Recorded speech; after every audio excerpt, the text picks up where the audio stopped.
Welcome back, everybody, to another episode of Comic Shop Talk on the Late Night Collectors community. I'm your host, Nico, and joining with me today, as always, my co-host, Chris. How you doing? Hey, not too bad. How are you? Not bad, not bad. Looking forward to talking about another week of comics here. Big week, actually, I think, for the most part. I got quite a few here this week. I think, was it a bigger week for you as well this week? I know it's been a Yeah, while. yeah, we had a pretty good stock. Yeah, it's been a while since I feel like we've had one of those. So yeah, that was cool. Hope you guys are enjoying hopefully some good weather out there now that we are officially in the summer months here. And I hope everyone's doing well.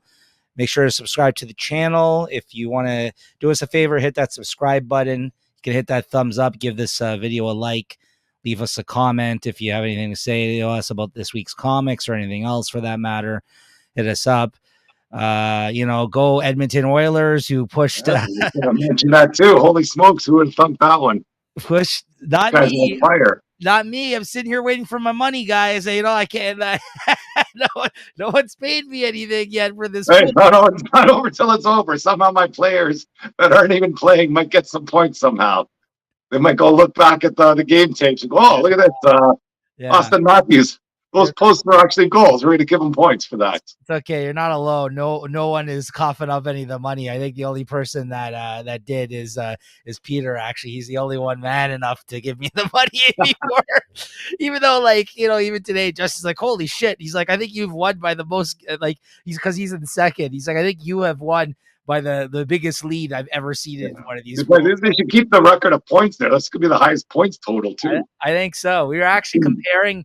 He was like, "Can you pull up the stats from other years?" So I pulled up some other years' pool stats, and yeah, by far, you actually came in second last year, which I forgot. You actually came in. You came in second last year, right behind Angelo. And again, it's like within like a 20-point range that we're talking about. Like in the last 3 years that we looked at was like a 20-point range between first and second. And I'm sitting here like 130 points ahead. So yeah.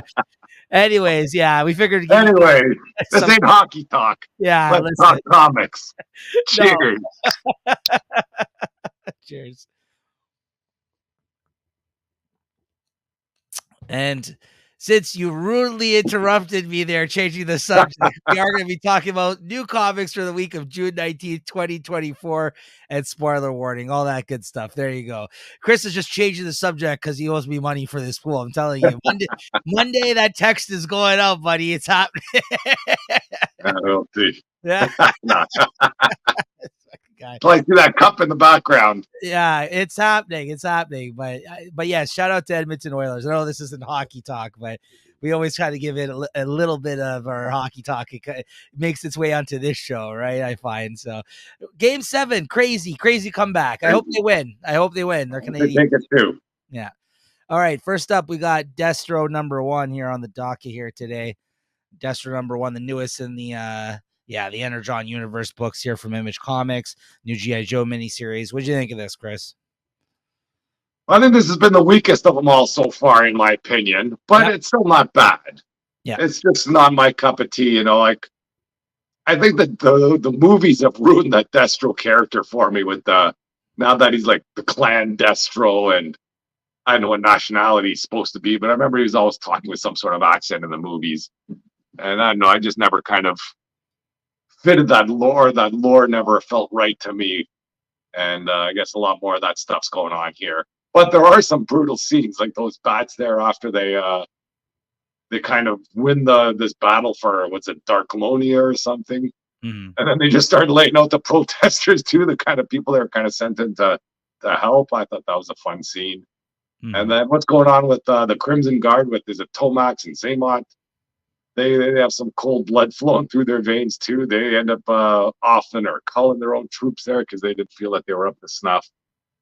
And I guess it's just sowing some seeds of like kind of who's running things between Cobra Commander and Destro. So I don't know, I didn't notice any big kind of Easter eggs in this one here, but maybe I'm just missing some stuff to go to. Yeah, I agree with you. This is definitely probably the weakest debut out of all the books so far. But like you had mentioned, not to say that it's bad, it was okay. I do think it was a little overridden, though. It was very wordy. I think they could have done with like a lot less. Like the writer here, Dan Waters, I'm not too familiar with his stuff. I think the only other thing I've read by him is he's doing that Creature from the Black Lagoon comic miniseries I'm reading right now from Image as well. But he's been on a lot of. I've been seeing his name pop up on a lot of things lately, so I guess he's like a newer writer that's been getting a lot of gigs. At least his work's newer to me. I just thought it was really wordy at times, but overall, like you said, there is a lot going on in this first issue with, like, you know, the hostile takeover of the country. Like, he basically came in and just, like, you know, took out that dictator there or whatever was it, like, you know, the guy who's like in charge here. And I really like the artist that's on this book. The artist, this artist worked with Joshua Williamson on a couple of other Image series that they've done. It's kind of surprising that Joshua Williamson, I know he just did a couple of miniseries with G.I. Joe, but that he didn't write this, because I feel like I've seen this artist, everything else I've seen this artist do was with Joshua Williamson. He did a series that was like 50 issues called Birthright through Image that was really good. And I think they just wrapped up a series called Dark Ride, which is a pretty fun Image book too. It's about like a haunted amusement park or something that I've been reading in trade. That was really good. But yeah, this Andre Bresson, yeah, I really like his art. So yeah, you know, I'm looking forward to the next issue. We'll see how it pans out. It's not like I'm jumping ship on this book or anything. But yeah, it is definitely the weakest. I don't think it flowed as well as some of the other ones, and the story isn't normally what I would care for. But like you said, there's some brutal parts, a lot of violence here in this book, and Destro, you know, he's not a guy you want to mess around with. I think they at least got that message out here in this first issue, and we'll see what happens here. Yeah, you know, we'll see how this connects to the Scarlet book, and yeah, I guess the larger picture for these Energon Universe books by the end. So, what'd you give this? I give 3.5. That's good stuff. I'll stick for a 3.5 on this one too. Yeah. All right. Next up, we got Batman 149. Yeah. Yeah, it's got the 8 cover here. I'm surprised they're not coming with more sick covers for these here. He's hitting a milestone, I guess, but either way, not too bad. I guess this is the fallout of I guess his most recent arc, I guess, with the Zur-En-Arrh. It seems to be defeated here, and he's left with the Robin clone, which is actually a clone of Bruce Wayne. Yeah, which is weird. I didn't realize that until this. Yeah, I didn't so I figured when you threw out the clone back then. And, you know, it kind of starts out pretty decent, you know, with the clone out there just kind of trying to find his way, and you know, I guess Bruce being, I guess, more of the father figure again, because he kind of wraps him up, you know. What's Damien? Everybody's telling me, "Oh, let's just get rid of this guy. It's just a clone." And you know, this kind of reminds me of a more pre-Dark Knight Batman, I guess. You know, and I don't know if that's what Chip Zdarsky was tasked to do, but that seems to be what he's done in this. He's kind of gotten rid of the Dark Knight Batman and seems to be bringing in a more, you know, I guess, more a family friendly type of Batman, which I'm all for now. You know, like, I think I've had enough of this Dark Knight Batman since that Dark Knight came out, and he's been always this brooding, planning sort of person that's unbeatable. So it looks like he's more vulnerable now. But the stuff going on with I guess that Robin clone, which is actually Bruce Wayne, is that he's aging at an accelerated rate, and you know, Batman's trying to stop it. They're trying to find some sort of cure, and I'm surprised he didn't. They just kind of, you know, I guess this issue is just sort of a tribute to that clone there. And if I read it right, I remember right, he ends up dying at the end. Yeah. And then, you know, there's a nice scene with Catwoman too. I like that part there, you know. Yeah. Just kind of make sure she's still in the mix. You know, they kind of hashed out some of their differences and, you know, kind of explained what was going on. I guess Zur-En-Arrh was in control of Batman when he was doing all that Gotham War stuff. And, you know, he tries to get her to move into their new house, but I guess she said no go. So you know, that's part of the story sort of rings true. I love this issue. I thought this was an excellent fucking issue. Kudos to Zdarsky, honestly, coming out of the end of that last story arc, and even before hitting the 150 kind of issue 150 milestone here issue where they normally set up some big kind of story. And as we know, I think this might be tying in with the absolute power shit or whatever, because they even mentioned that robot, although Zuranar is not inside of the failsafe robot anymore, he has now been taken over and being used for, by I guess Amanda Waller or whomever, we'll see, by them, I guess, for their purposes.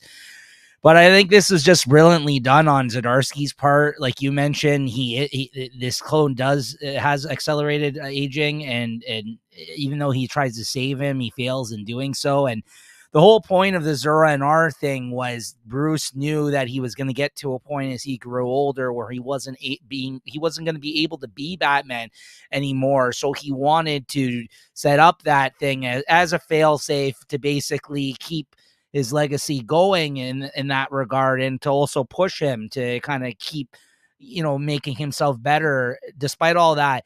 And having this footnote here after the conclusion of that story about how, like, he's actually has to face his own mortality through this, like, clone. It's such a fucking smart ass idea. And not only that, like, at first, like, you might think it's really stupid, but Zdarsky was able to finally take back some of the bullshit that's been going on with this character lately. Like, from the clone, he was able to get his hand back. Yeah, I was going to mention that part. That was pretty right. Like, from the clone, he's pretty cool move, let's say. From his clone doing business there, or I guess failsafe or the Zuranar thing, he has money in his account again.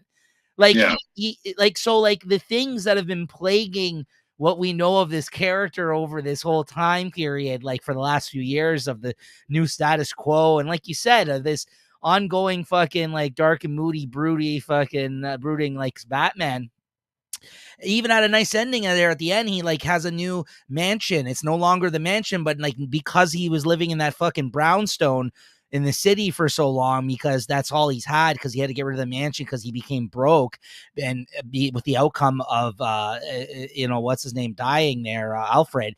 He actually called the new house, like, the Alfred estate, like, you know what I mean, like, and like, he has the whole Bat family there, like, there's a room there for them. And like you said, there was the whole thing about Catwoman dropping by, and they're still trying to make it work, it seems like, but she's not ready for a move like that. I just loved it. I'm just like, yeah, what a way to ground the character, make him kind of seem like a fucking normal human being, and move forward with this story. Even that stuff with the new police commissioner, the Vandal, or what's it, Vandal Savage. Yeah, I thought that was a good scene. Like, he still has the Wayne Manor, but Bruce isn't ready to play ball with them. He's just, look, pal, I know who you are, and I'll get you soon enough. Yeah, just the fact that he had this in his fucking back pocket this whole time is amazing to me, because, like, even in the last issue where they wrapped up that storyline, we were like, yeah, it was okay. Like, it's had its ups and downs. We've praised Zdarsky's Batman run throughout. There's been some really good moments. There's been some really good issues, but it's kind of been a mixed bag, honestly, if I'm being honest about it. But, more highs than lows, I would say. But there's been some arcs where we're just like, yeah, it was okay. This is just a really good fucking issue, though, at the end of all this. I just thought this was like, wow, I didn't know you had this sense of direction to change everything up like this. These, like, Deus Ex Machina, like these things about his head and the fucking money, and he just dialed it all. Like, he basically just reset everything for him here with this one issue. Like, this is what he needed, and he just did it really well. I thought he did a really great job. Great issue. I can't stress that enough. It just came as a shock, because I'm like, oh, what's this guy going to do now? We're going to hit one issue. Yeah, it was kind of out of the blue. Everything was, I wasn't expecting some sort of reset here. I just want to see what's going to happen. And yeah, I thought it was a pretty decent issue too. Yeah, absolutely. What'd you give this? I'll give it a 4. Man, I gotta give this like a 4.5 this week. Good stuff. Yeah. Next up, I'm looking forward to more, though. Yeah, I mean, and they haven't announced that he's leaving the book, so I think whatever he's doing here, moving forward, I'm really interested to see where it goes from here. Now, it's I again just didn't know he had this in his back pocket, like he's gonna do all this shit to Bruce, right? Like, it's kind of interesting, and I think it'll be interesting to see how it affects the other Bat titles as well moving forward. Invincible Iron Man number 19. A series which we just found out recently is it's gonna actually end with the next issue, it looks like. So this whole Jerry Duggan doing the X books as well as this, it's coming to an end because he's off of the Krakoa stuff as well, it looks like. So what'd you think of this, Chris? I think it's a pretty decent issue, but these covers of Iron Man have been killing me all the way through. They're all these baloney covers. Yeah. They think something's going to happen just from the cover. Like it looks like you got Iron Man and War Machine, squaring off. So I thought there'd be some sort of a battle in there between them, but it's more of a friendly battle. It's like, oh, where do you want, in the face or in the mouth or in the stomach or whatever. What did you think about his old suit? His old suit has something to shape up his haircut, his Arsenio Hall haircut that he has. Yeah. That old suit that hadn't been, I guess, updated in a while. That was my favorite part about this issue. When Tony shows up, he's like, "Whoa, we haven't updated that haircut shaper upper or whatever the hell he calls it, right?" Yeah. Like, and he's got like the line, like he's like, "Yeah, this is back when Arsenio Hall was the king of late night or whatever." Yeah. Yeah, but anyways, go on. But the story of the comic is pretty decent. It's just the timing of it. Now that like the Krakoa stuff is all over. If this came out a month before, or the week before the X-Men came out, I think it would have had more impact. But here it's still a decent story. Like it kind of brings back, I think, in the previous Iron Man run where Tony was grabbing everything, or the beginning of this Iron Man where Tony was spending all his money to take all this tech off the table, and I guess Rhodes puts it all back into play there to fight the Sentinels, and he goes to that bar with no name and kind of inspires all the villains there to kind of stand up for the cause, because it's basically us versus them. So that's always nice to see when the villains, guys. I think Rhino kind of really stood out to me there as a character that had some legs to him, and I thought that was all fun stuff. And even I think near the end there, with Tony and Emma Frost, they're kind of talking, and I think one of the blurbs were, if you like a happy ending, just drop the comic here and we can just end the story. But there's still one more story to tell. So even though it wasn't like a big splash page cliffhanger, I am looking forward to the next issue. Yeah, same. And I think that they alluded to the fact that it's going to be the final say on this whole relationship between him and Emma in the next issue as well, because he was kind of like, I guess the ruse is up now, but like the more time I've spent with her, the more I actually have, like, I like her now. And like, I think he's going to be let down by the fact that they're not going to be together, right? It seems like by the end of all this, but yeah, I like this. Again, it's another kind of cleanup issue of sorts as we come to the end of this series, but I did like it. I did like the gag with the Arsenio haircut. I did like, I like that the War Machine was able to help out and actually, bring everything home here. Like he had a whole idea where he teamed up with a bunch of these, shitty bad guys to kind of help save the day with using his old weapons cache. I liked all that. And I also liked the whole gag where he was fighting the people on those influencers who were trying to like take pictures or whatever with their, and he's fighting those like whatever, like those weird creatures, and like they get all pissed because their phone gets destroyed in the process and they can't document everything. So yeah, there's some good stuff in here still amongst everything, and I'm gonna miss this series. I think, yeah, it did largely serve as an extension of Duggan on the X-Men books, but in its own right, I thought this was actually a really good Iron Man book. I don't care what other people fucking say. I know people thought that it was wrong and they didn't feel like this was an authentic Iron Man book. I've heard people comment on this series. Yeah. I couldn't disagree more. I think this series was a lot of fun, and I'm going to miss it. And then there's this really fucking dark part at the end where it alludes to like, whoa, yeah, I forgot about this. Hey, how about this, Chris? Like, it seems like he like fucking put Fei Long in a casket and like did something to him. That kind of came out of the blue to me, because the last time I remember, they were kind of almost fighting on the same team, because didn't like the Orcus turn on Fei Long, and yeah, and, you're kind of thinking, how's he letting Fei Long off the hook like this, and now he's out with Fei Long just sitting in a coffin in the dirt somewhere. And then like him and Emma are like walking into the sunset. He's like, yeah, you're not going to be hearing from him anymore. I'm just like, what the fuck? I'm like, what was that? So, he's possibly a murderer at the end of this story.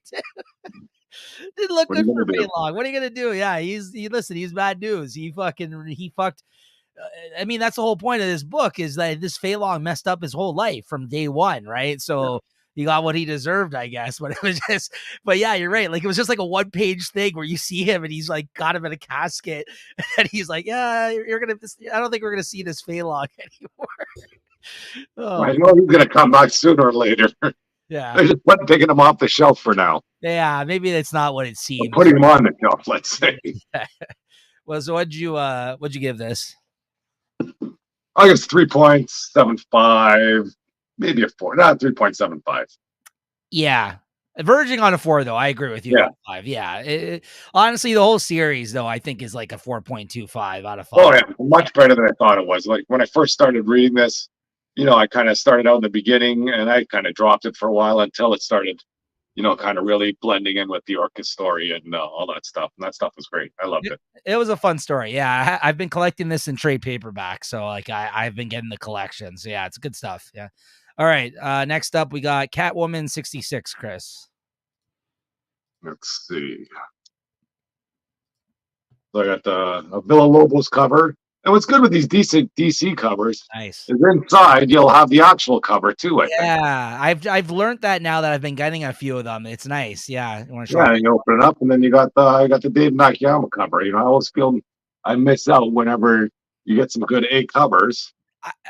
I love that they do that. I agree because I didn't know that because I haven't really gotten many DC covers like this, but the few that I have gotten, I keep reminding myself you're not missing out on the other covers if you get this. It's a regular cover. It's nice, yeah. But yeah, what'd you think of this one? Well, the story, it's still more of this stuff going on with her 9 lives, and I think she's trying to have almost like an Ocean sort of 11 feel here, where she's trying to pull some scam on 2 of these, I don't know, villains. Who knows what they're doing, but she's like, she herself is the bait where this, what's her name? Scandal Savage is trying to con these people into selling Catwoman's body. I don't know, the scam or the trick that they're supposed to play, it didn't seem to be too smart in the end. And, where it ended up wasn't really the best, but the art is good. The covers were great, so I can't really say all that bad about it. It was a good read, but I think they're trying to be a bit too smart for themselves. It should have been more fun than kind of like a thriller or something like that. Okay. Yeah, I know she found. I don't even know why she was doing this, to kind of lure these 2 people in together so they'd fight each other or something. I don't know.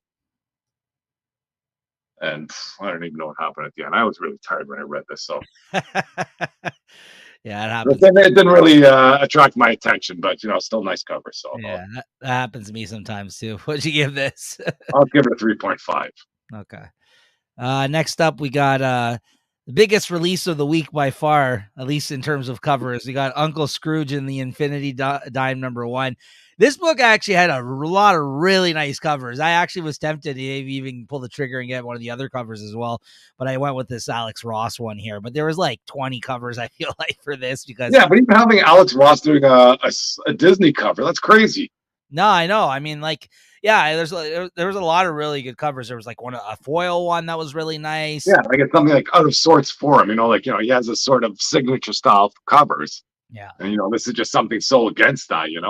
And this is like this is important, I guess, in the sense that, or a big deal, that this is the first like actual Marvel Disney comic. Like they had licensed out their stuff to IDW that had done a bunch of Disney comics, and then like there's a lot of comic companies that have a lot of their properties that they've been doing comics with, but they haven't really been doing any Marvel related like Disney stuff, despite Disney owning Marvel for some time now. So there's been, I feel like other things obviously that are done, properties that are owned by Disney, like Star Wars comics have been going strong for I don't know how many years now through Marvel and other properties.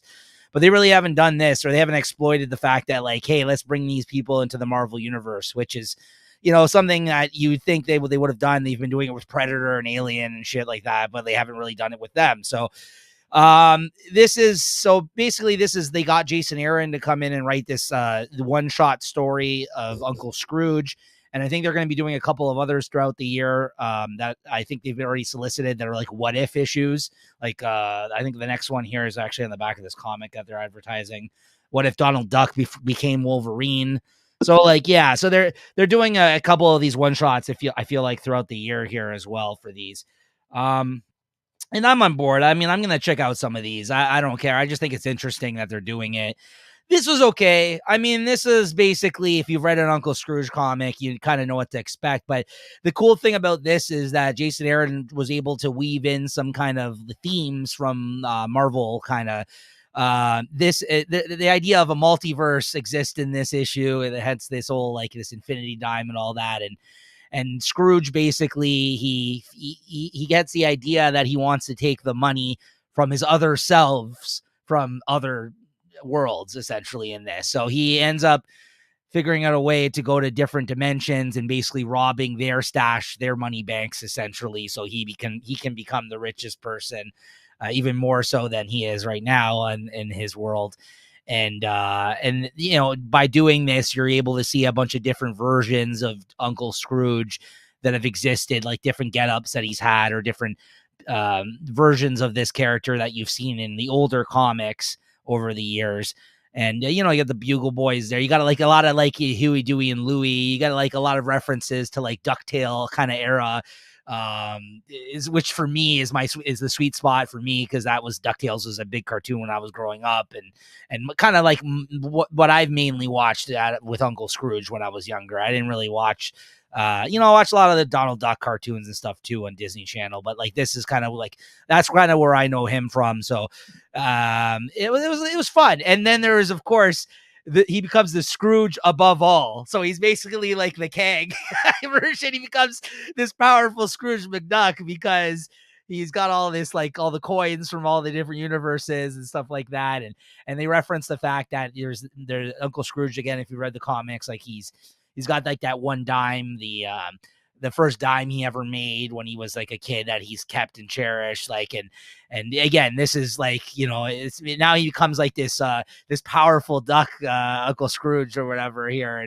And he becomes a Scrooge above all. And then by the end of it, they dial everything back, and they've opened up the doors now for him to have like he's friendly with all of like the multiversal versions of himself. And there's a whole scene where all the Donalds start attacking like all the different Donalds from the different universes. And of course, you know, if you watch Donald Duck cartoons, like he's got an anger, so they're all fucking fighting each other and stuff like that. So you know what, it was kind of fun. And there was a bunch of different artists. They kind of had like act breaks essentially like throughout, I think, the story. Kind of you had about 3 or 4 different artists that did the story in here, and they're all like European artists, because that's those comics are huge in Europe. All the Disney Duck comics, huge. And like Jason Aaron has a nice write up in this where he talks about how the old like Uncle Scrooge comics are he never read them when he was a kid, although he has a fondness for them. But then when he had his son, he would sit back and read him Uncle Scrooge comics and Duck comics and stuff like that. And so he kind of fell in love with it, and he found like how so many of them were so like really good, really well written, right? So, and there's actually even a reprint by Carl Barks, who is like what a lot of people refer to like as the best Duck comic writer and artist that did comics. And that there's a reprint backup in this issue as well. So it's a thick issue, but only half of it is new material, and the rest of it is an older Carl Barks Duck comic, which is actually supposed to be like one of the classic stories. So yeah, not bad, pretty fun. And it is what it is. If you're not into this, you know, if it's not something of interest to you, like Chris, I know you weren't going crazy over this. You weren't like a Duck comic guy. Neither am I, but it was well done. And you know, it's fun for a one shot. I'm not going to be like, I need this comic every month from now on, but we're going to see a couple other one shots like this with the Ducks. So we'll see how those go. But I might even get sick of it myself at a certain point, but depending if they do too many. Yeah, and this is the one that they reprint Christmas on Bear Mountain, which is kind of referenced during this main story as well. This is the one that was reprinted, and you can see like the old style here, which is kind of cool. Yeah, so I give this a 3.5 out of 5. I mean, if you're a Duck comic fan, absolutely, I would say go pick this up and check it out. I can't say how it stands up against all the other stuff. I've only read some old Disney comics before when I was younger, and but I think for what it was fine. Next up, you got Teenage Mutant Ninja Turtles: The Last Ronin 2 Re-Evolution #2, which is like the longest title out there right now. I feel like it's the Kevin Eastman cover here. So this has taken, I feel like, a couple of months to come out. I think it's supposed to be bi-monthly. These are oversized issues, and then the first series of Last Ronin was like, it came out late as well, from what I recall, the actual schedule of it. So it's not like, these come out on a monthly schedule, but this was really good though. I felt like without skipping a beat, I didn't feel like I was lost. The events of the last issue where they left off, one of the now that there's a new younger 4 turtles that they've created in the lab there. They're with April O'Neil's daughter. April O'Neil is still around. She's older now, and they kind of live in this post-apocalyptic kind of Last Ronin world now in these comics. So this is supposed to be taking place in the future. All the original turtles are dead. So one of the turtles, something happened to him, some sort of health scare at the end of some fight that they had in the first issue. And they're all kind of now getting to that teenage stage where they're actually going out and learning to fight and do stuff now on their own, although they've been training for this. April O'Neil's daughter has never actually taken them out into the field of battle. That happened at the end of last issue. And then this issue ends up going back to the lab. April O'Neil there, she kind of plays the scientist here, tries to do some blood work, tries to do some stuff there to see if he's doing okay. And then, she's running the test through this computer system that they have that there's the brain of Fugitoid, if you recall that character from Ninja Turtles. He's now inside of this computer system, and he's the one actually, running all the tests and able to do all this stuff for her.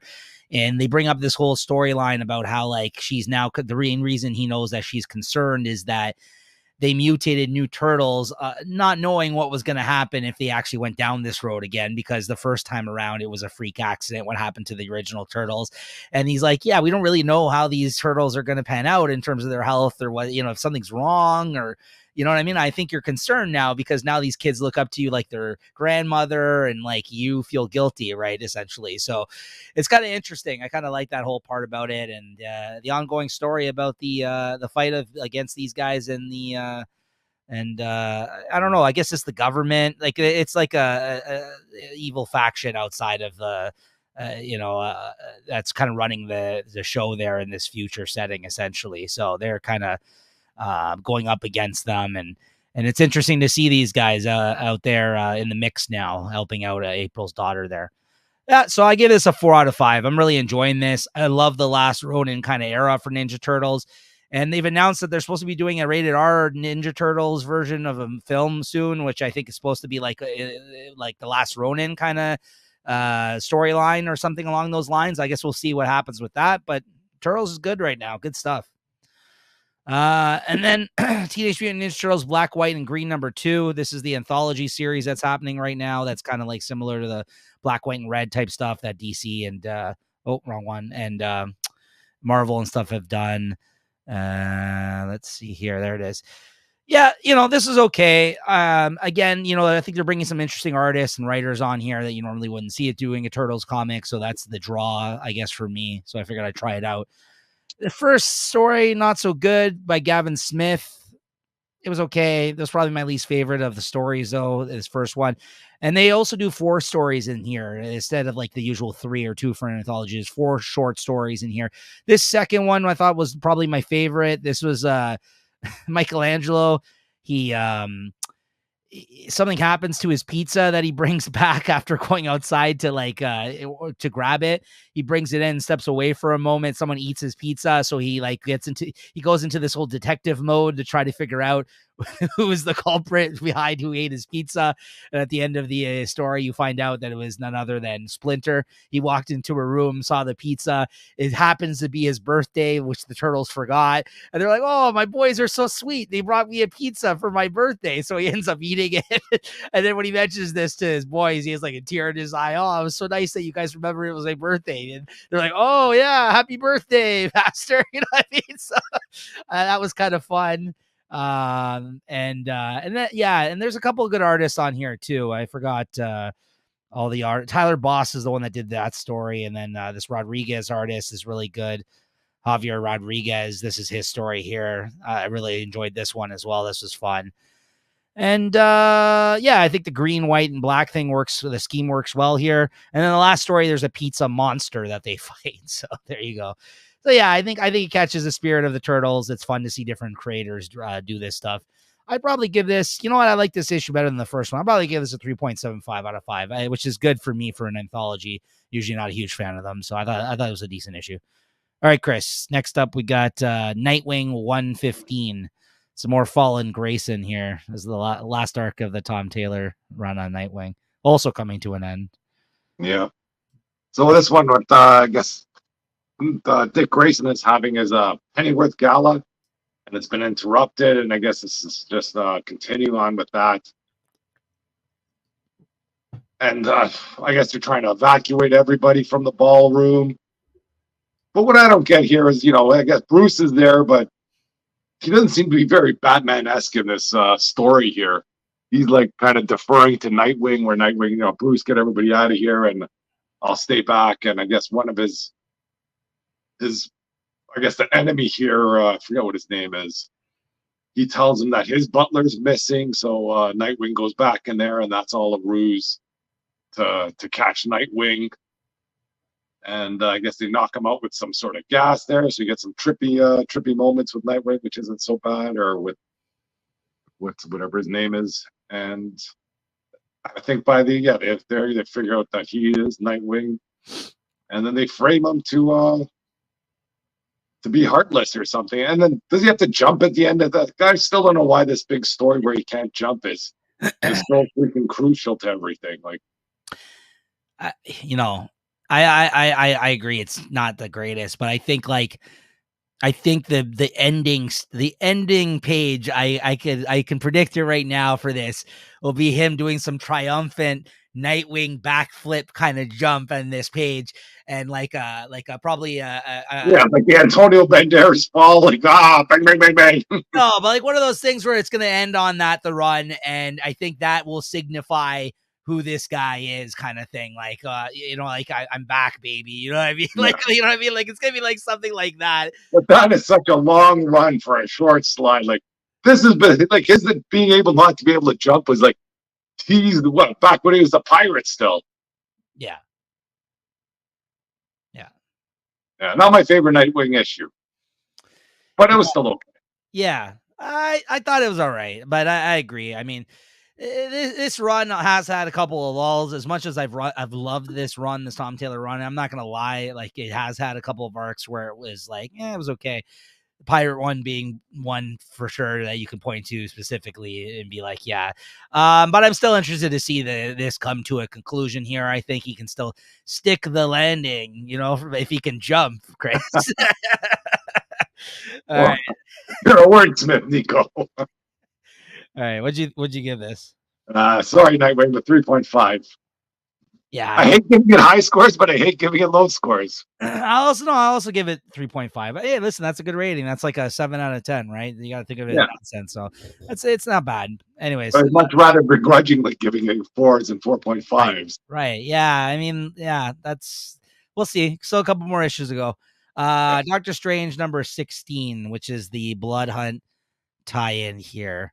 By Jed McKay, which Chris was telling me that he also had heard this is going to probably be ending soon, which honestly makes sense. I thought this book should have ended already by this point. I feel like if Jed McKay was not doing this Blood Hunt tie-ins for this series, this would have been done, honestly. Like, because I feel like it ended on issue 12, he could have ended this, and yet here we are, issue 16. So if he goes 18, 20 issues with this, that's fine with me. But I don't see there's not too much more I feel like he can go with this series after I've read it all. And he's been on the book for a couple years between the Clea series and this one. Like, he's done a good job on Doctor Strange, but I think it's time to end Yeah, it. like really, this Doctor Strange should be at about like 30 or 40 by now if Yeah, if they didn't kind of just not even reboot it, just starting new number ones all the time. absolutely, because I think they had 10 or 12 of the Clea series. You got Yeah, 16 issues of this, and you had the Death of Doctor Strange event that led into all yeah, that,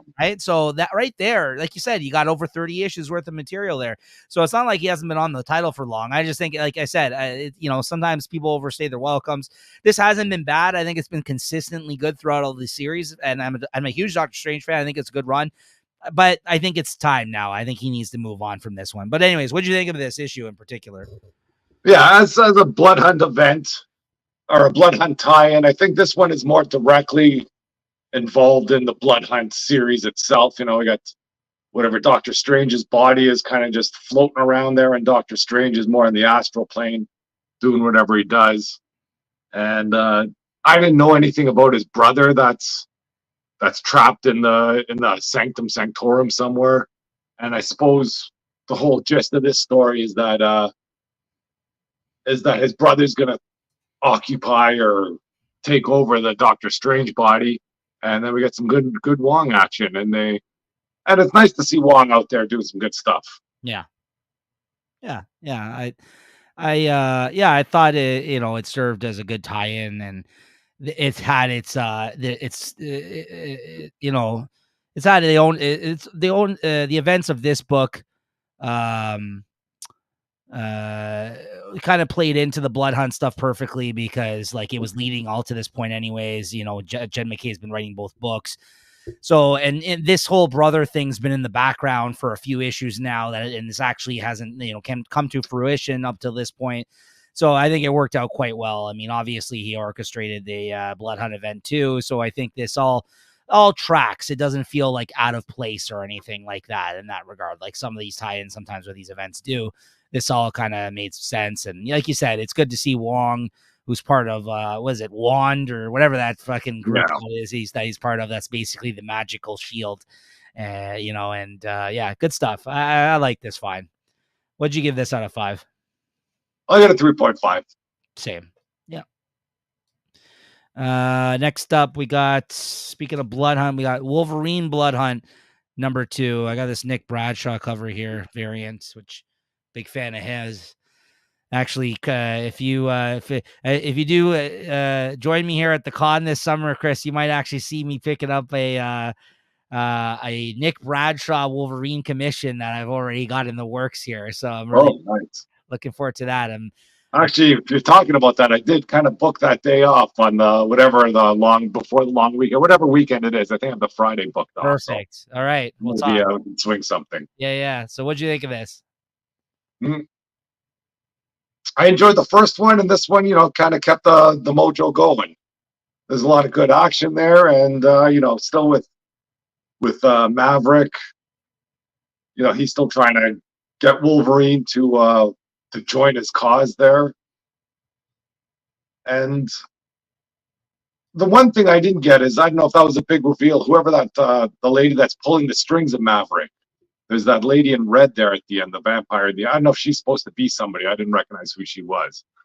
But just, with Wolverine calling in the airstrike, it looks like they're kind of up a creek without a paddle. And then he calls his CIA buddy, and they send in the drone. I thought that was fun. It's a nice scene there.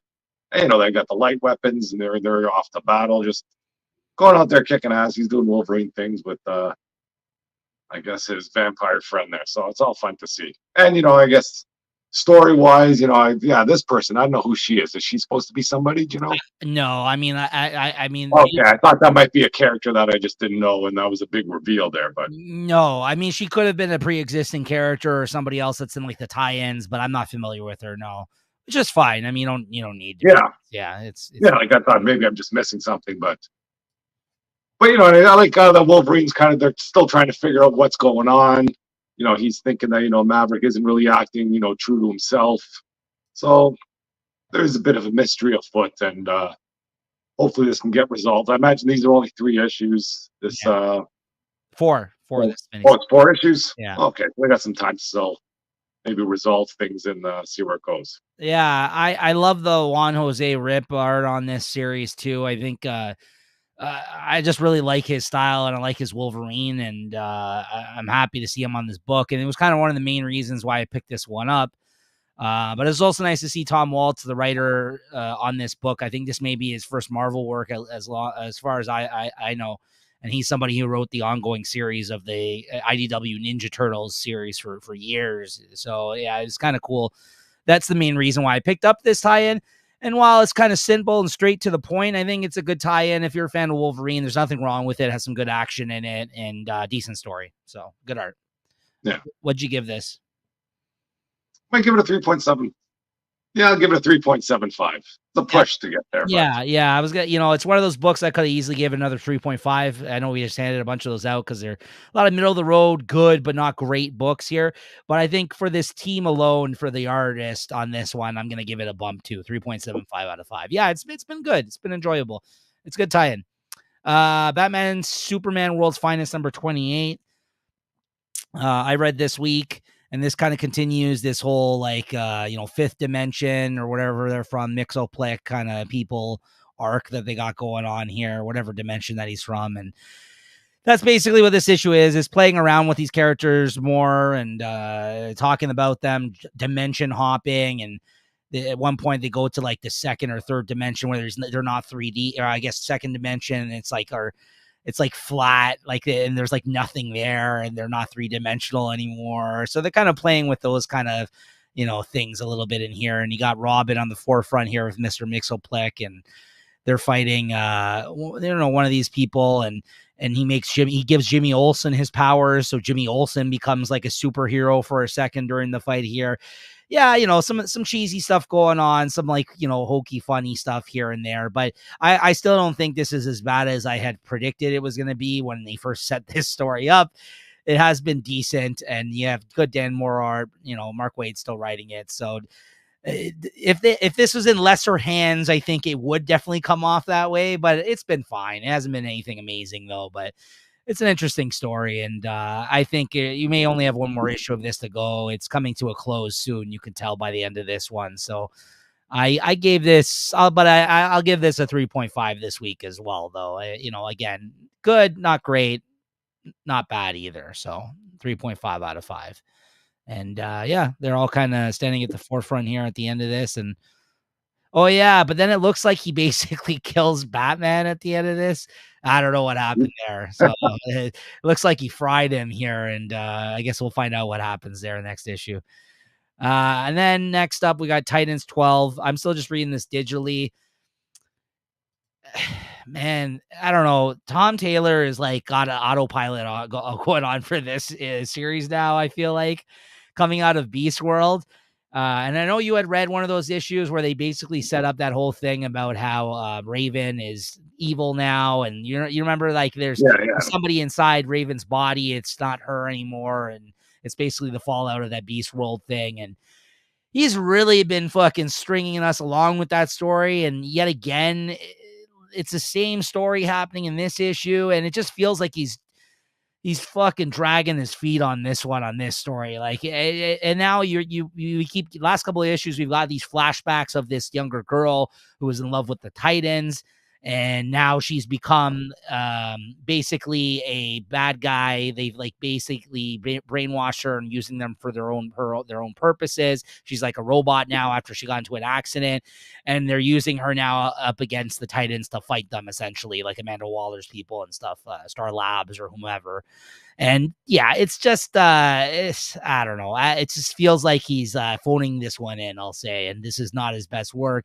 I've at times liked this series, but I need some sort of resolution and to move on here. If he's playing the long game, he's playing the really fucking long game here. And between this and some of the lackluster stuff that we've been seeing in Nightwing lately, I don't know what's going on with Tom Taylor, because he's one of my favorite writers, I feel like, at DC for the last few years, and he's just not bringing it, I feel like, as of lately. So we'll see. This not to compare it to Nightwing. Nightwing's still better than this. This is, I don't know what the hell's going on with this book. I'm just happy I'm not picking this up because I don't know what's happening here anymore. I gave this a 3 out of 5 this week. So yeah, it's Sounds like they forced this on Tom Taylor or something, and he just doesn't got his heart in it. It's like it's not even like what it set out to be when they thought they announced this book for the potential of it being the new Justice League. He has not once like delivered on that premise, like of it being new. Like it's so I'm not sure. Maybe you're right. Just like a local story, just something like the inner workings of the Teen Titans having whatever problems they're having. Yeah, I mean, I thought honestly, I think the series was at the best it had been was to serve as a tie-in to the Beast World stuff, which I thought was actually better than what I thought it was going to be, honestly, because that is basically a Titans event that he did. That was good. I thought that kind of hit above like average for me for an event. But then since then, it seems like he has no interest in writing this book, yet he still is, right? So, anyways. Next up, we got Sensational She-Hulk #9, another book that we've just learned is ending, I think, with the next issue, with issue 10. This was just rebooted too. Yeah, or not rebooted, but restarted. This is for no reason. This is a book that's I think struggled always with sales. I think it's rebooted like 3 times or something, maybe, or maybe twice. But anyways, yeah, what did you think of this? It's like I've always liked these She-Hulk stories. They're not like your regular comics. I guess there might be more, I don't know, more a romance type comic or something. A little bit more comedic in tone. And I guess they get back from their little space vacation, and they come back, and I figure that big brain or whatever, and those 2 deviants or whatever are kind of just crashing at the pad there, and they come back early, so the place is a mess. And, they have some banter back and forth why it's so messy and things like that. And supposedly Captain Marvel been trying to get a hold of She-Hulk while she's been away. And I think this is the issue where she ends up meeting up with Captain Marvel, and she takes him to the Impossible City, to try and talk to her about joining the Avengers. And, like I say, nothing big goes on here, but it's fun to read. I think they throw back, there's a bit more of that Fight Club, which has been a fun scene, that always kind of runs through the comics. But, I can see why it's ending. But, I wouldn't mind if this thing ran for a bit more, see what they can do. Yeah, I think this is a good series. I like you, I've always enjoyed it. I picked this up in trade as well. And I think it's just like a different type of tone for a book than everything else that's coming out currently and that I read, and especially for a superhero comic coming out from Marvel. So, I'll be sad to see it go if it doesn't reboot again after it gets to issue 10. I have a suspicion if there's enough of a fan outcry like for this book that maybe they will find a way to bring it back at some point. Because I think Rainbow Rowell has done a really great job on this book.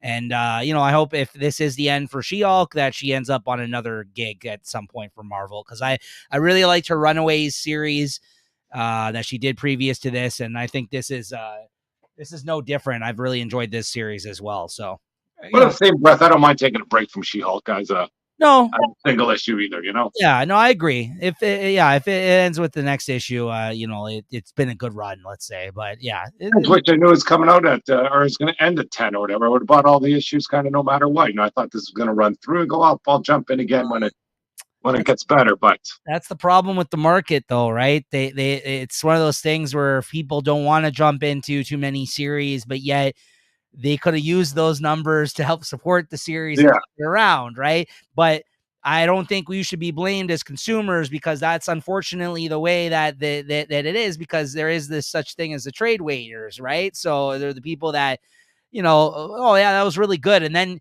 maybe read it online and then want to go seek out the issues. So it's just the way that it works, right? Unfortunately. So it's been a good series though. What'd you give this?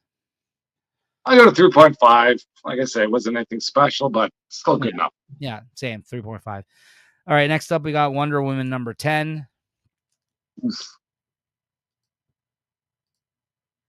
Yeah, this Daniel Semper, he's still killing this comic, freaking all the way through. Like, it's one of my favorite artists. So, like, at least maybe just because he's doing Wonder Woman here, and the story is okay, but it's like I say, it's almost the same thing all the time.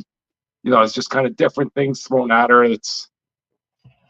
But whatever. We got Diana being washed up on the Cheetah Island, and it's another epic battle where you don't really see him battle. It's just more in the narration saying, "Oh, they fought for days, and one would get the upper hand, and one would retreat, and then the other one would get the upper hand, and the other would retreat, and then they finally kind of come to an understanding after days and days of battle." And then this stuff with I guess the comic relief there with the other Wonder people, trying to work her invisible jet. That was okay, I guess. Nice to get them back in the mix because I thought they were supposed to be part of this whole plan there. And, I guess some of the story here,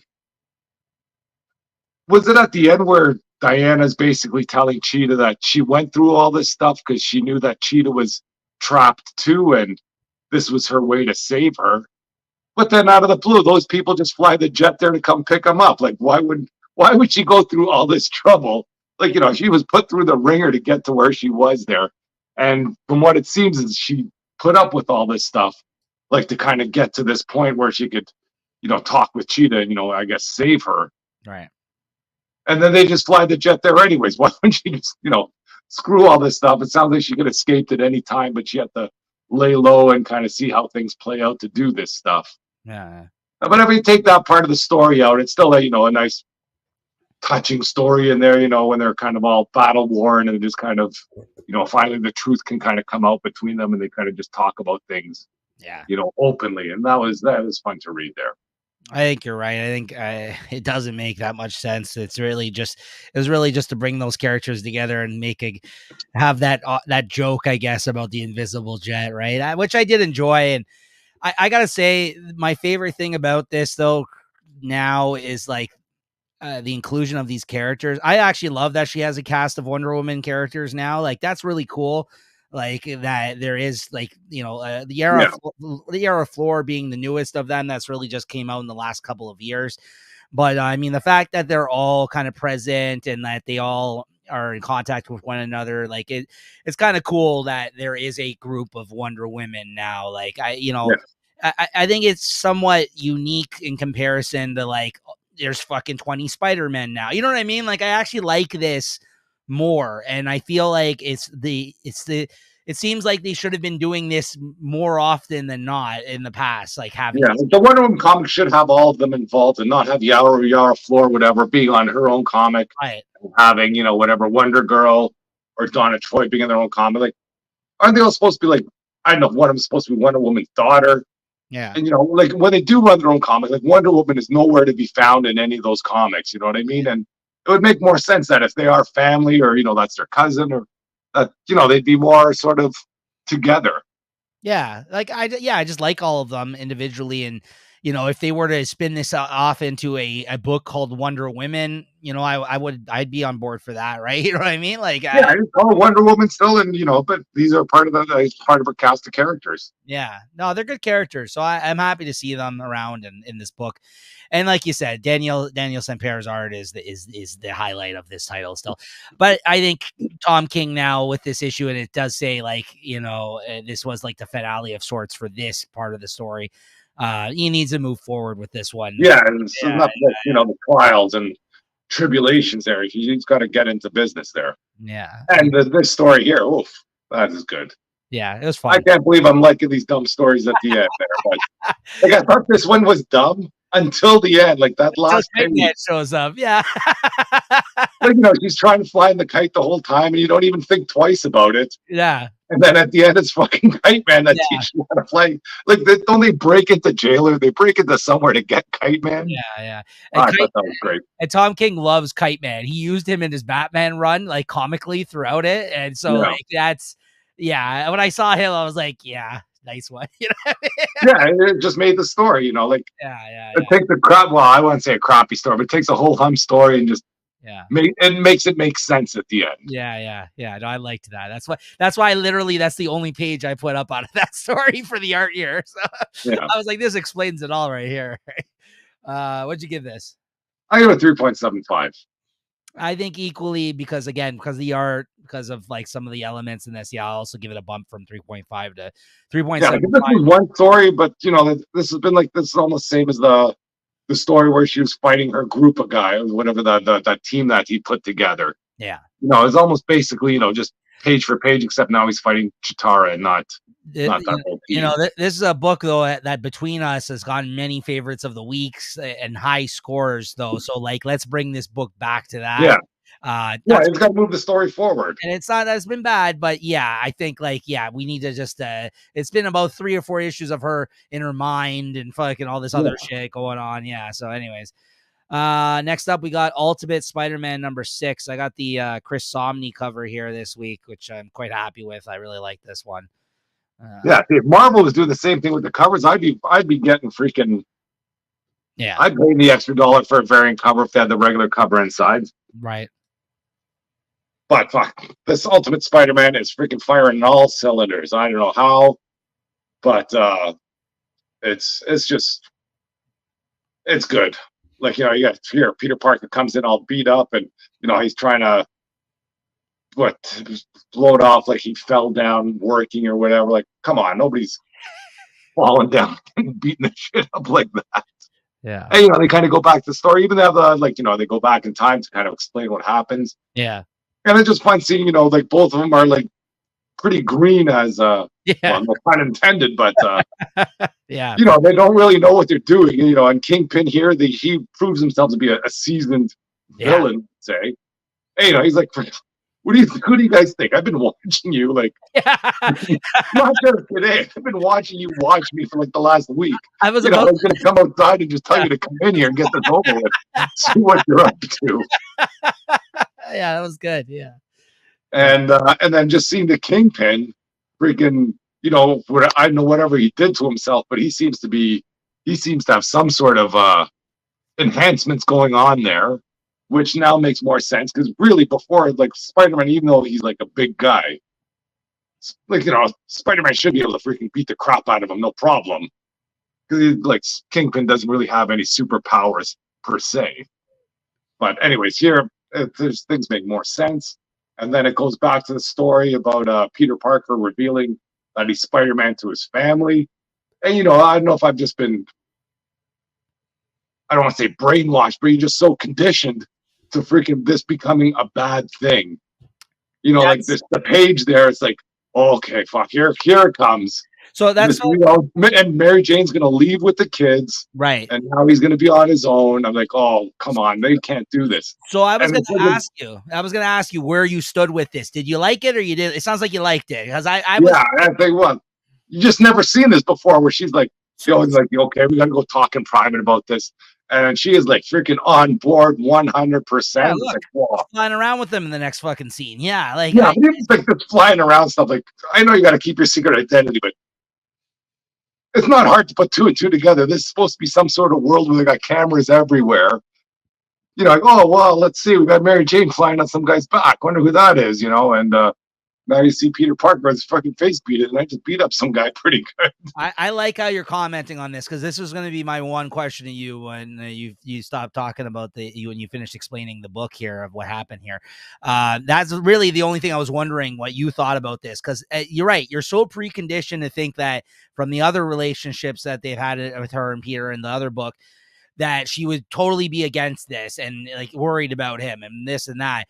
And like after that talk there, I'm just like, for a second, I'm like, oh, like this is going like, I was like, oh, she's gonna freak out here. And then I'm like, at first I almost thought it was wrong too. I was just like, no, she wouldn't react that way. I'm like, no, we are used to that because of the way that she's been written to react in all those other every other time before. Right. Like you're brainwashed into it. And then so the more I thought about it, by the end of it, I was like, yeah, this is awesome. Actually, she's just gonna roll with it. Okay, like this is different in a sense. This Ultimate. Again, there's any time she should be against it. It should be this time. Like they have kids now. Like he's green. He doesn't like even before when he would reveal that he's Spider-Man to her.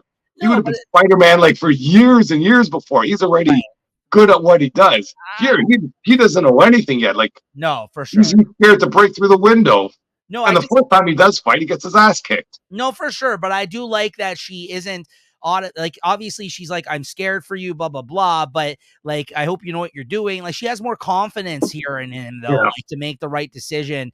And like, I like that they have the adult talk, right? Like, I Yeah. like that, like they told, like, you know what I mean? Like, yeah, maybe this could have used a little bit more pages in this issue to kind of like even expand Yeah, kind of flesh on that it. story out even more. Yeah, but like, I liked it though. I'm Yeah, with you. I'm on board. But I did second guess it for a second. I was Oh, like, wow, me too. Like, what the heck is this? Are you sure? and then I had to think to myself, I'm like, no, the reason I'm thinking that is because, like you said, we've been preconditioned to think that Mary Jane is not down with him being Spider-Man after all the times that it failed their marriage or whatever, or their Yeah, being together in the comics.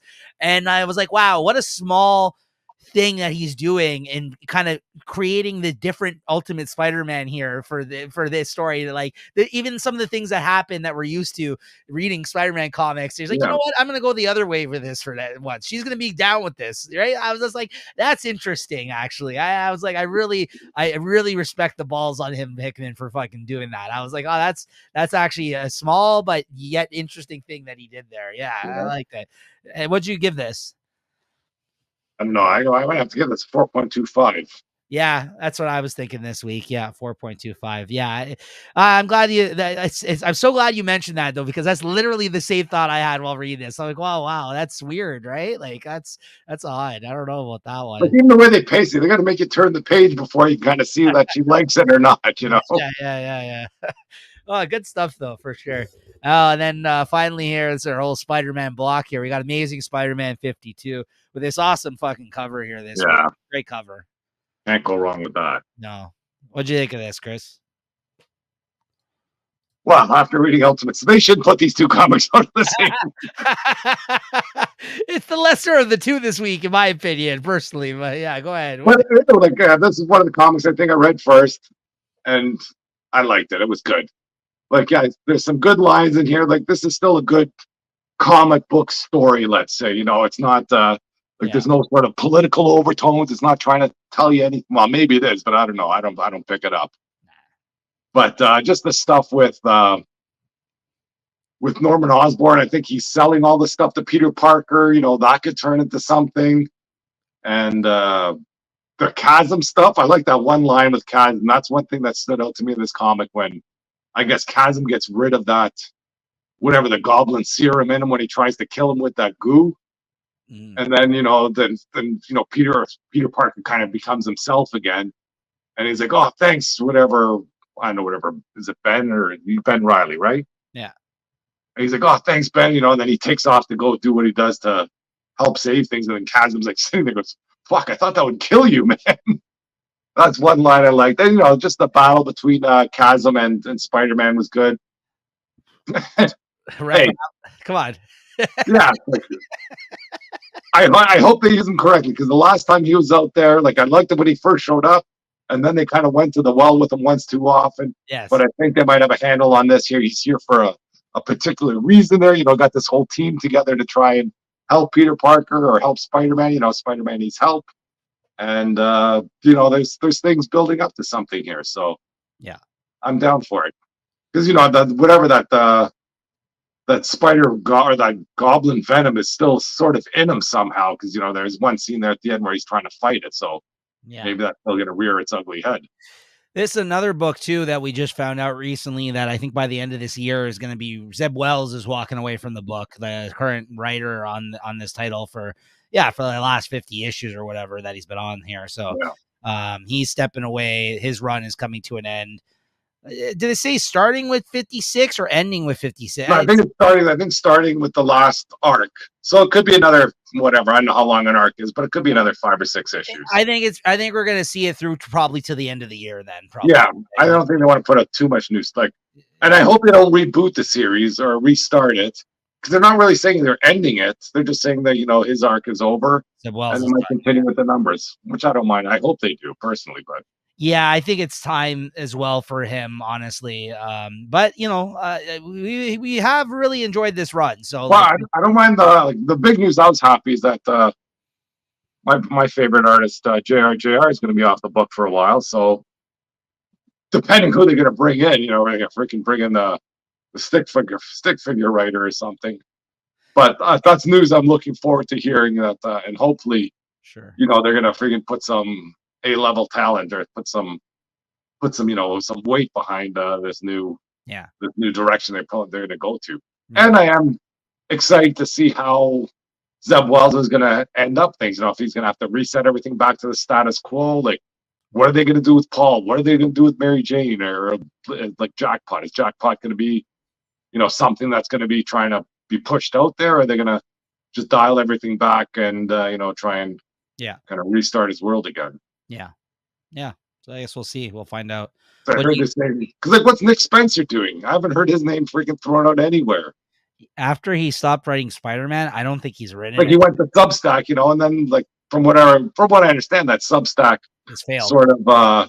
It's failed. It's not doing so well. It's not bringing in the cash that all these writers that went there thought they'd be making. It's interesting what a year does, man. A year ago, we're like, wow, this is the new fucking wave right here. Like these guys are this is it. Now, like a year later, it's like, like these contracts. I don't know how long they signed up for Substack, but I imagine they couldn't be signing up. Like I don't anybody signing up for 5 years. So Nick Spencer though is not is a very controversial writer in comics. It seems like maybe he ate a bit of humble pie there. And he's gonna come back and go, look, hey, maybe I gotta toe the line a bit better or come up with something. He has I can't be out there doing crazy stuff. He did have a crazy run of business. Well, this between Captain America becoming a Nazi and then this, he was not like, and they kept giving him big gigs because love him or hate him. It was one of those things where like people were like, controversial. People would be looking into stuff. Like I remember when the Captain America thing happened. Yeah, I wasn't even reading comics, and that would just be coming up on, this is big news. It's funny you say that because we got to contribute a bit of us even getting together and you picking up comics and doing this a bit to that because we were still working together and you started reading that. You're like, you start asking questions like, what's going on? I hear like this thing with Captain America. Like, exactly. Like it broke through and like, that's what got me back in the comics. I heard Spider-Man was dying when Ultimate Spider-Man died. And then I didn't even know there was another version of Spider-Man at that time. I was like, what do you mean Ultimate Spider-Man? Like, what's an Ultimate Spider-Man? Is he like the regular Spider-Man that's just called Ultimate? Like, he's amazing, sensational. And then that happened. And then the introduction of Miles. And I was like, I was in. I was just in. Yeah. I was like, oh, okay, I'm fucking back in. So, yeah, you're right. I mean, it helps sometimes to have like a story that people are talking about. And of course, you're always going to have people that love it and hate it or love it. Right. So I mean, it's whatever. But yeah, I don't think he's going to come back to the title, but we'll see. I mean, I hope they put somebody good on it. Right. So, yeah, because I imagine if this was going to be 58, they'd have the new writer and artist line. Like it'd be written already, I'd imagine. Yeah. But I imagine they have some sort of kind of buffer. Yeah. I guess. Yeah, I hope they. There's a few names of people that are working for Marvel right now that if they give them the book, I don't know, I might be out. So we'll see. Well, especially now that they got freaking Ultimate Spider-Man firing, Yeah, it'd be an easy time to walk away from Amazing Spider-Man if they don't come up with somebody good. Maybe Hickman should write both titles, Ultimate and regular one. I'd be. Or what if they pushed them into they pushed this into the 616 somehow? Who knows? Yeah. But this is the fun of speculating. Yeah. What'd you give this? I'll give it a 3.75 though. I did enjoy this one. Same. Like, the stuff with Craven too, everything. It was all good stuff. 3.75 out of 5 for me too.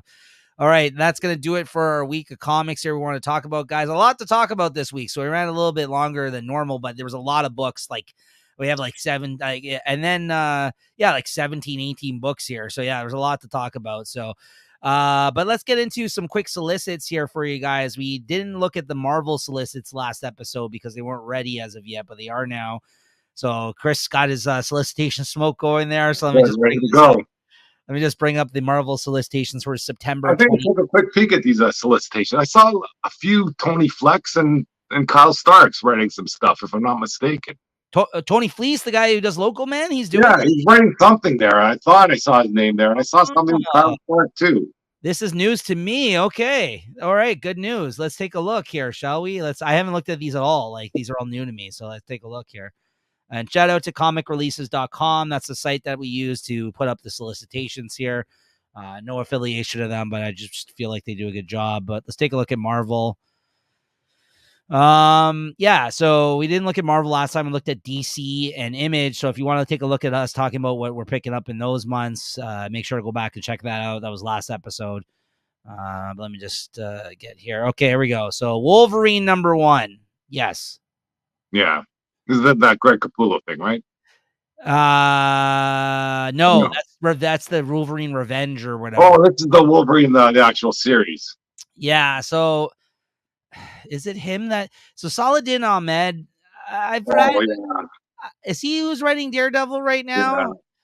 So here we go. I'm giving you another fucking shot, buddy. I got to pick up a Wolverine book. I have to try it out. I have to. So I might get that JRJ cover though. This one right here, really? It's so bad. Hold on a second. All right. Okay, there's that, and then there's the original. The Frank Miller one. This is what he's trying to do here, guys. All right. That's the homage. The homage. This chubby face version that he's got going on here. Okay. The square face. It's like what's that Max guy from like back in the 80s or something. Who? But I don't know. I'll give it a chance. Come on. Oh yeah, man. This is a good cover here. I like this one, but I gotta go with this one. The Kari Andrews cover here. I gotta go with this. That's sick. He's got Jean Grey there. He's got like several arrows in his back. He's on fire. Yeah. I like that one a lot. I might have to go with that one. But there's some good covers here. Let's take a look here. Yeah, there's a lot of good ones.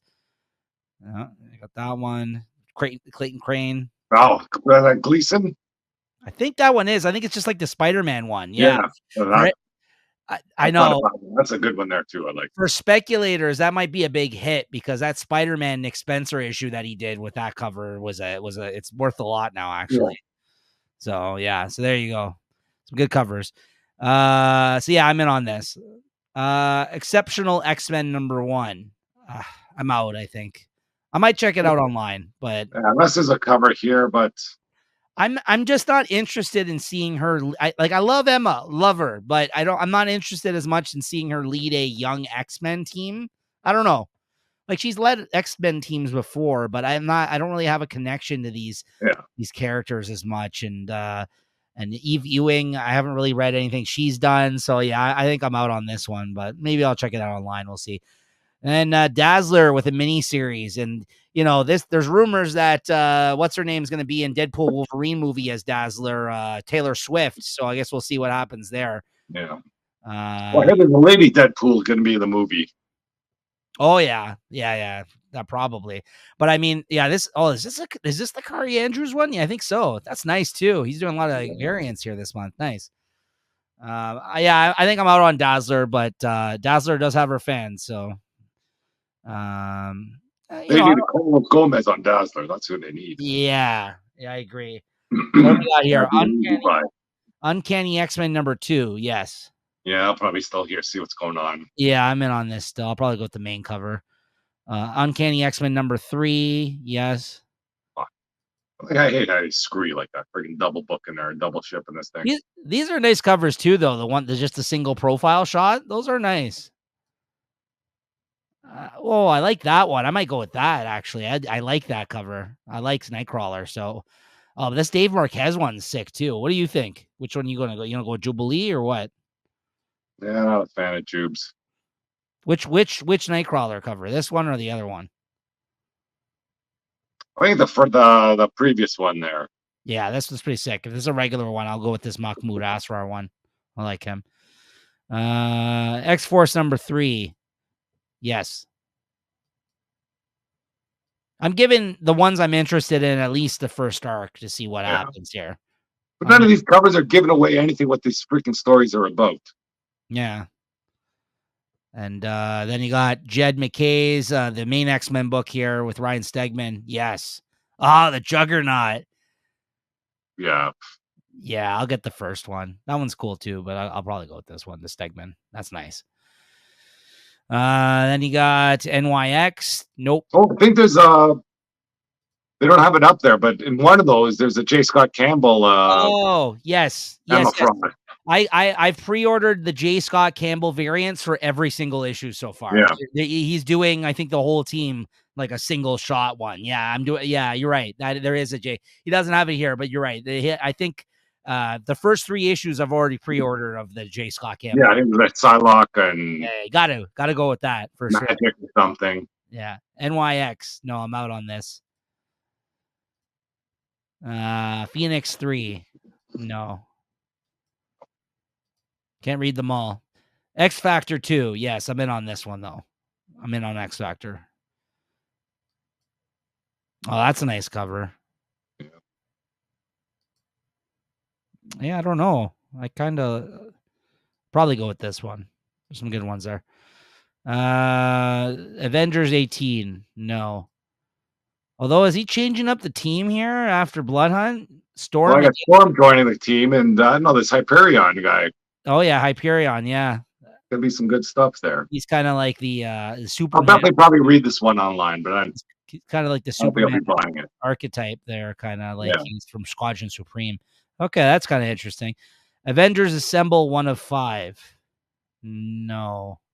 It's a good team though. It's basically the Avengers that came together in the recent issue. Oh, interesting. Okay. Return to Avengers Mansion. Yeah, when vampires so it is that team when the Red Skull just Cap, Wasp, Photon, and Shang-Chi. Oh, some other people actually even. Oh, Baby Dot then. Yeah. Okay, that's interesting. They got facsimiles. Donald Duck has its own category here. Marvel and Disney, what if Donald Duck became Thor? Okay, so that's the next one after Wolverine. Oh, yeah. Is that fucking actually Walt Simonson or is that after Walt Simon? Oh, Yeah, I got to get this. That's really fucking cool. He's doing an homage to his own cover here. I might have to get that one. I always see that cover there. Yeah. I think fucking I was buying comics when that was out there and I never picked it up. Yeah, I got it. I got it. Regret it. This is cool because it's literally him homaging himself. Yeah. Like it's him bringing it back and doing it with Donald Duck. Okay, I'm in on that. Yeah, I got to get that just for the cover for sure. Aliens versus Avengers 2. Yes. It might be shit, but I mean, with this fucking team on this book, there's no way I'm not picking this up. Jonathan Hickman and Esad Ribic. Yeah. I'm picking that up. You? I don't know, but I'll read it probably. Predator versus Black Panther. No, I'm out on this one. Benjamin Percy again. Oh, that's cool. That's a cool cover. Marvel Zombies. Blood Hunters 2 of 5. What? Blood Hunters. No. No, I'm out on that. Spirits of Vengeance, number 1. That's a nice cover, actually. I like that one. Is that Declan Shalvey? Yeah, it is. That's a nice cover. I think I'm out on this, but that's a nice cover. Marvel Zombies Dawn of Decay, number 1 of 4. Oh, they're bringing it back, eh? Yeah, I'll probably get this. You're down with the Marvel Zombies, yeah? Nah, I missed it all. I read it all online. See what this new stuff's about. Yeah, they're fun. Yeah, they're Who's fun. writing this one here? Someone I'm not familiar with, Thomas Krajewski and Jason Muron art. I'm not familiar with either of these guys. I don't know if this is like his tryout book. Usually when it's that, it's either like it's a tryout or it's like this guy writes for TV or something like that. Yeah. Deadpool number 6. No. Nice cover though. Deadpool team up 2 of 5. Oh, this is the Liefeld one? Yeah, I don't know, man. I might have to buy this. I'm out on this. I don't know. I don't have much confidence in this happening. I must be crap. Red Band editions. Oh, we have our own section for Red Band here on this site now. Wolverine Revenge too. Yes. Yeah. That's a sick cover. That's a shit cover. This is a good cover. Oh, is that like an EC? Yeah, this is like an EC horror cover. That's really fucking cool too. I like that. Yeah, I gotta go with this one though. That's cool. Gotta go with that one. Is that Red Band like that too? Yeah, it's the same thing, probably just red. Okay, yeah. I got it. They're fucking getting me with this Red Band too. I gotta get the Red Band of this too. I have to. And I'm gonna open the bags, unlike you. Werewolf by Night, Red Band number 2. No. I'm out on this one. I might. Yeah, I don't know why they're pushing this Werewolf by Night. I might check it out online. I don't know. Wolverine Deep Cut 3 of 4. No. Nice covers, though. That's a good cover. Venom War number 2. No. You in on Venom War? How you? I'll be picking up Venom, I think. Okay. But I'm not going all. This is a big one, too. There's freaking a ton of Venom stuff. Yeah. Venom War, Deadpool, 1 of 3. No. Venom War, Daredevil, number 1. Cool cover. No, I'm not reading that. You reading any of these tie-ins online even? Maybe. I think it's a Wolverine one to probably read. Oh, Silver Sable. Nah, that's cool. Silver Sable and a symbiote squad. That seems kind of fun, actually. That's not bad. That's a good cover too, actually. Yeah, that could be fun. Venom War, Lethal Protectors. Venom War, Venomous, 2 of 3. No. Oh yeah, Black Widow's in the mix now. Venom War, Zombiettes, number 2. No. Venom War, Wolverine, 1 of 3. Oh, there he is, Tony Fleece. Yeah, Tim Seeley and Tony Fleece, the same writers. They're co-writing this as well. Oh, and Kev Walker on art. Ooh, that's one of my. This is a good team. This is actually one I might even fucking check out, actually. And I'm not even reading this series. That's a good team. Okay. All right. You may have, just like this Wolverine Blood Hunt, they may have piqued my interest with this one. They're putting some good teams on some of these tie-ins. Yeah, Kev Walker. I really like Kev Walker. All right, maybe. Venom War Carnage, 2 of 3. No. Venom War Spider-Man, 2 of 4. No. Oh. I might be reading the Spider-Man one. Yeah, Jackpot's in the mix. Watch out. Oh, yeah, there we go. There's some Greg Land covers that what he uses I don't know what to call it. Porn his model that he usually uses. His porn fucking covers are brutal. His porn faces that he uses. Yeah, come on. I think the Spider-Man number 1, it's Peter Parker swinging through the air. Yeah. Oh, I can see why people hate him when he does his own work. And he's like this. He's like, yeah, it's like this is an absolutely brutal cover. Now you're getting it. See, okay, I knew. I've always seen his good covers. I'm bringing it back around finally. All right, there we go. Now his original works. Whoa, buddy, what are you doing? I remember when he first came across his work, and I'm like, I don't like that guy. And you're like, oh, this cover's not bad. I was like, yeah, that's okay. I was like, what is that? The Wolverine one or that was the Gwen Stacy covers where she was but it was all the same pose, but she was just different costumes. But hey, he has his fans. Got a good pose. He has his fans, but there is some fucking bad ones out there. Yeah. I'm just glad you're finally coming around somewhat. Venom 37, though. This is a nice cover, too. Whenever Venom and Spider-Man get mixed up, I'm always down for that. You got to pick that up, yeah. Ultimate X-Men number 7, no. Ultimates number 4, yes. Ooh, Doom's. Yeah. Wow. He's already in it. No, I know we know that, but the nice covers with him here. Oh, I got to go with that one. Oh, is he back in this? Doom's. Who knows? Maybe he's having. The Maker finally catch up to him in the secret. Oh, okay. Nice. Okay. All right. Now we're talking. Ultimate Black Panther number 8. No. Ultimate Spider-Man number 9. Yes. Yeah. Oh, that's a nice cover too. Oh, I got to go with this one, though. That's a nice cover. Yeah, I got to go with that one. What is that? Carmen Carnero? Yeah, got to go with that. Infinity Watch? No, I'm not getting any of this. Moon Knight Annual 1. Spider-Boy Annual 1. I mean, I like the Infinity stuff, but no, I'm good on these. Avengers. Yeah, they're just connecting all the annuals like they do with the story. Spider-Man Homeroom Heroes number 1. I don't even know what the hell this is. Young Readers. No, I'm out on this. That's cool, though. Amazing Spider-Man 57. Yes. Yeah. Well, that's a nice one. I get that if that's a regular one. Actually, I don't know. This one's kind of fun too. The chair. Just sit in a chair. I know. Why is he sitting like that? It's like we get it. You can stick to things. You don't have to. Come on now.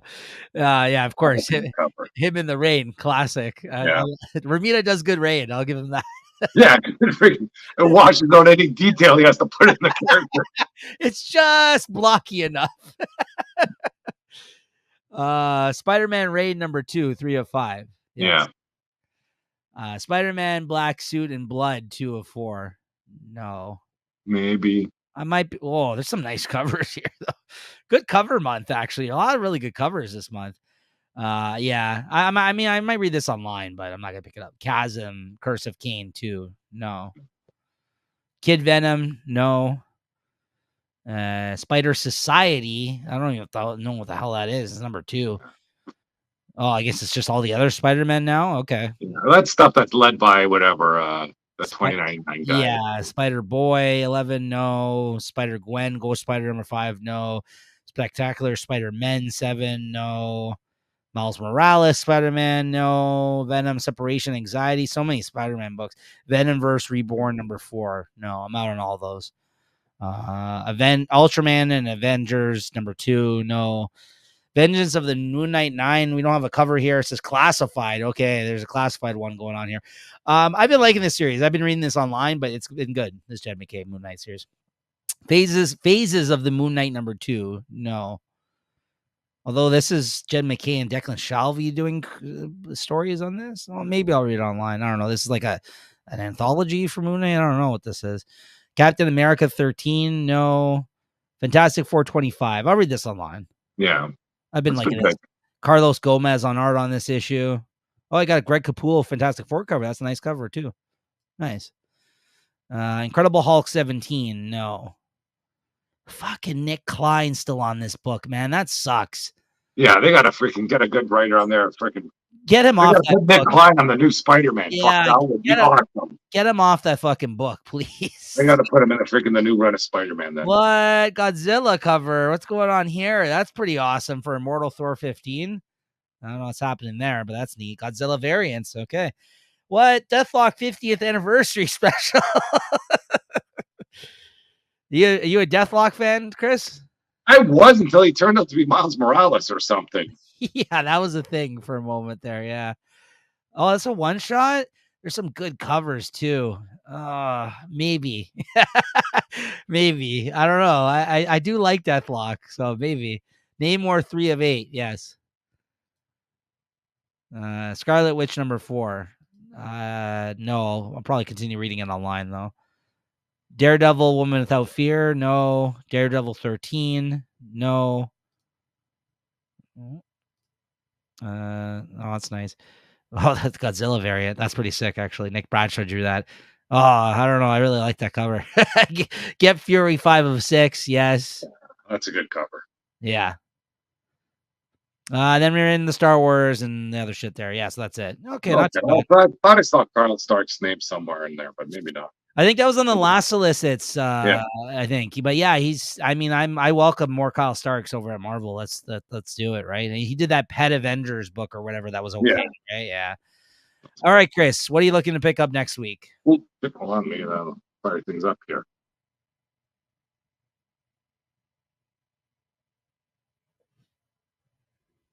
So let's see, what's this? The week of the 26th. Yeah. Yeah. So for DC, I don't think I picked up the Absolute Power Ground Zero, but I'll probably read it. I got Action Comics 1066. I'll probably read Harley Quinn 41. See what's going on in Power Girl 10. Superman 15. I think I'm getting that. And that's Zatanna, Bring Down the House. They had some nice covers for that. Mm-hmm. Let's see what's going on in Marvel. I think I have the art germ for that. Yeah, me too, I think. And Marvel, let's see. Got Blood Hunt 4, the Red Band. Jackpot and Black Cat 4. I forgot that was still going on. And let's see. Well, there's a lot out there, but not much I'm getting. That's it for that.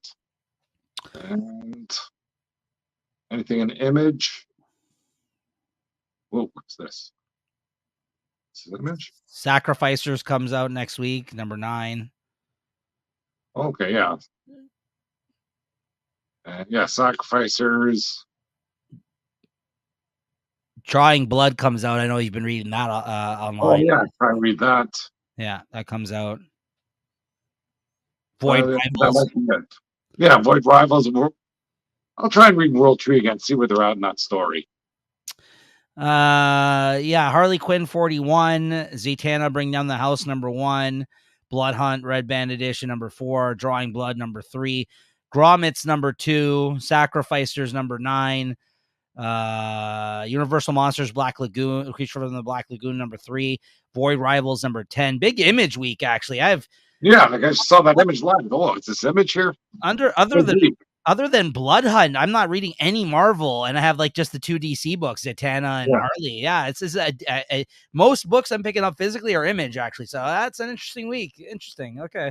And then maybe some stuff online. Like you said, I'll probably read the I've read all the other ones. I'll read that Jackpot book and maybe a couple other things. We'll see what comes out next week. But not a decent sized week. Nothing too crazy. But I'm looking forward to those books. Grobmitz was really good the first issue, so I'm looking forward to that. All right, Chris, what was your favorite book of the week?